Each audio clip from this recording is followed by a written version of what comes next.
T'es coach ou thérapeute, bref, professionnel de l'accompagnement et aujourd'hui tu vends encore tes séances à l'heure. Hem, je vais t'expliquer dans cette vidéo en gros, pourquoi pour moi c'est pas une bonne stratégie, ni pour toi, ni pour tes clientes, OK? Avant, je vais me présenter. Donc, moi, c'est Fouzia. Je suis online business manager et mentor pour les coachs et professionnels de l'accompagnement. Moi, mon objectif, ma mission que je me suis donnée, c'est pas de vous accompagner à péter le million, mais juste de créer un business au service de votre vie et plus l'inverse. D'où l'importance pour moi de sortir du modèle de facturation à l'heure. Donc, pour en revenir à ce modèle-là, aujourd'hui, t'es coach, thérapeute, ce que tu veux, bref, tu factures à l'heure. Et on voit un peu tout sur le marché. J'ai vu des serres qui facturaient des 30 euros de l'heure et d'autres qui arrivent à facturer 80, d'autres encore au-delà. Mais ça, c'est une autre histoire et c'est un autre niveau de développement. Tiens. Mais je sais que la galère aujourd'hui pour les gens, pour les sœurs en tout cas, c'est de fixer un tarif juste. Et c'est très compliqué parce que juste pour vous, c'est pas la même chose que pour moi, on va dire. Mais aujourd'hui, les gens ont déjà du mal à facturer ne serait-ce que 60 euros de l'heure, ce qui est, à mon sens, très bas par rapport à la valeur apportée. Ce qui revient très souvent, c'est très cher. Ouais, 60 euros de l'heure, c'est très cher, etc. Donc maintenant, je vais essayer de t'expliquer rapidement pourquoi c'est pas une super solution de facturer à l'heure, ni pour toi, ni pour tes clientes. Donc très souvent l'objection c'est très cher. Elle revient. Moi j'ai eu l'exemple d'une sœur qui me disait ouais c'est compliqué parce que il y a une prospect qui lui disait avoir été suivie par une thérapeute et qui payait dans les 70 à 80 euros de l'heure. Elle lui dit mais pourquoi t'as arrêté de te faire suivre si tu avais des problèmes? Et la réponse c'est 80 balles la séance. J'ai fait 2 séances baraka. Ce que j'ai envie de dire par là, c'est que je comprends cette cliente. Je comprends sa frustration. Et ce que je lui ai dit là, c'est que, ouais, mais regarde, essaye de voir les choses de son prisme. 80 euros la séance pour aller mieux. Non, c'est pas réellement le cas. En fait, quand tu vends des séances à l'heure comme ça, les gens, ce qu'ils vont se dire, c'est pas je paye 80 euros la séance pour aller mieux, c'est je paye 80 fois X séances pour aller mieux. Et tant que l'équation n'est pas résolue, la personne ne sait pas combien de séances il va lui falloir pour réparer sa douleur. Et donc, forcément, ça devient cher.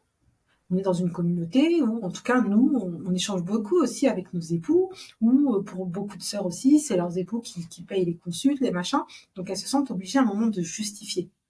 Et moi-même, mon mari qui n'a pas le même mindset que moi au niveau de l'investissement, si je lui dis je vais payer une séance de psy à 80 balles pour aller mieux, je t'aime, mais tu vas payer combien de séances à la fin? Tu vas aller mieux au bout de combien? Tu vois ce que je veux dire? Donc en fait, c'est pas illogique. Il faut juste voir ça du côté de la cliente, en fait, l'effet que ça lui fait et puis pour pouvoir soulever cette objection. Alors que lorsque tu packages ton offre, que tu proposes un accompagnement, d'accord, qui n'est plus euh, une heure de travail, mais qui est plutôt je t'accompagne à résoudre ta problématique grâce à ma méthode qui va durer 3 mois par exemple, à X 1000 euros. Là, tout de suite, je sais que vous, ça vous paraît gros, j'arriverai jamais à vendre ça, etc. Mais là, la personne, dans sa tête, elle a une date de début, une date de fin et un prix. C'est beaucoup plus clair. Ça veut dire, ah ok, donc, Charlotte, dans 3 mois, ça veut dire que dans 3 mois, si je paye 1500 ou 2000 euros, euh, j'aurai plus cette douleur. Essayez juste de penser quand même. Est-ce que ce serait pas plus logique? Est-ce qu'à ce moment-là, la prise de décision n'est pas plus facile? Est-ce qu'à ce moment-là, on a réussi à évaluer ce que va me coûter, en fait, de supprimer cette douleur? Parce qu'en effet, les gens, quand ils consomment, c'est parce qu'ils ont une douleur. Ils ont une douleur qu'ils veulent enlever, d'accord, qu'ils veulent soulager. Mais quand tu n'arrives pas à mettre un prix en face de cette douleur, tu vas pas pouvoir investir, c'est plus compliqué.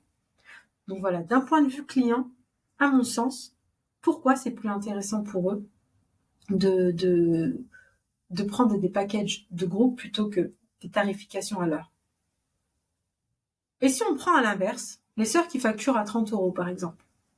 Ok, là tu vas me dire, bah ouais, 30 euros, je vais pas packager une offre. Mais de la même manière, en fait, euh, en facturant à l'heure, ce que tu risques de faire, c'est de rendre ta cliente dépendante à toi. Le fait de sous-facturer, bah, elle va se dire c'est bon pour 30 balles la séance, je vais venir toutes les semaines. Je vais juste raconter ma vie, vider mon sac, je vais pas passer à l'action, etc. Je vais juste avoir quelqu'un qui est là pour m'écouter, me soutenir, m'aider, mais pour autant, elle va devenir dépendante de toi. Et là, je suis désolée, mais tu ne l'aides pas. Tu ne l'aides pas, tu ne lui donnes pas les clés pour travailler sur sa douleur et justement pour qu'elle n'ait plus besoin de faire appel à toi. Donc, à mon sens, c'est ni juste pour elle, ni juste pour toi. Parce que tu es rémunéré 30 euros de l'heure et elle devient dépendante de toi. Maintenant, de ton point de vue, en tant qu'entrepreneur, pourquoi c'est important que tu sortes de la facturation à l'heure? C'est que si tu as des objectifs financiers, déjà, faut te demander si tu vas réussir à les atteindre en facturant à l'heure. Est-ce que si j'arrive à remplir tous mes créneaux horaires, ma capacité maximum de travail, j'atteins mes objectifs financiers en facturant ce taux horaire? Déjà, première chose. Deuxièmement, n'oublie pas que plus tu auras de créneaux horaires de rendez-vous, plus tu auras de travail pour onboarder, offboarder tes clients, plus tu vas devoir aussi gérer l'administratif, etc.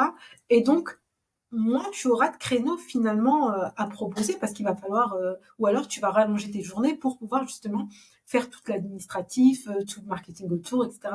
Continuer à prendre ta casquette d'entrepreneur. Ok? Donc, c'est de se dire, quelle est ma capacité de travail? Et est-ce que si je la remplis au maximum, j'atteins mes objectifs financiers ou pas? Et très souvent, on atteint un plafond de verre. On n'arrive pas à aller au-delà d'un certain seuil et on n'arrive pas à atteindre des objectifs financiers qu'on s'était fixés. D'autre part, en facturant à l'heure, tu deviens esclave de ton business. Voilà. C'est-à-dire que le jour où tu as prévu de partir en vacances, le jour où tu es malade et que tu ne peux pas travailler, le jour où il t'arrive quelque chose, quoi que ce soit, tu deviens dépendant en fait de ton chiffre d'affaires est dépendant de toi-même et du coup il y a rien qui rentre. Il y a rien qui rentre et ça devient problématique parce que tu peux mettre en péril ton activité, ton entreprise et ta vie personnelle parce que ta trésorerie risque très vite de tomber dans le rouge. Donc ça aussi, je sais que quand vous vous lancez, c'est pas les questions qui surviennent au début de réfléchir au business model, c'est juste de se dire au début je veux juste des clientes. Ok, mais ensuite, il faut vite commencer à réfléchir parce que vous risquez de tomber dans ce cycle.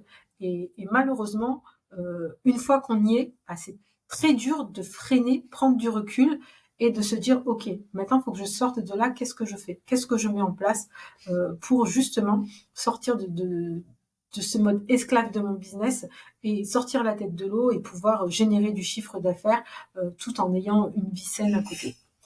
Voilà, donc j'espère que mes petits conseils vous auront été utiles, que vous allez pouvoir justement réfléchir à ça pour développer votre activité.